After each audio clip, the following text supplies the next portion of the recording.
Gumagamit lang daw ng mga lumang akusasyon ng Group of Seven o G7 laban sa China ayon sa Chinese Foreign Ministry. Sabi ng spokesperson nilang si Lin Jian, ginagamit ng G7 ang mga isyong may kinalaman sa China para atakihin ang bansa. Wala naman daw itong katotohanan, legal na basihan at puno ng bias. Kumikilos daw ang G7 laban sa kapayapaan ng mundo at mas lalo lang pinapalala ang sitwasyon sa rehiyon. Wala pang reaksyon ng G7 na kinabibilangan ng Amerika, Canada, France, Germany, Italy, Japan at United Kingdom. Kinundi na naman ng Amerika ang tinawag nilang escalatory at responsableng kilos ng China laban sa Pilipinas.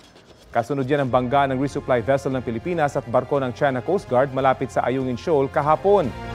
Sabi ng US Department of State, reckless at pagbabanta sa kapayapaan at kaayusan sa rehiyon ang mga ginagawa ng China.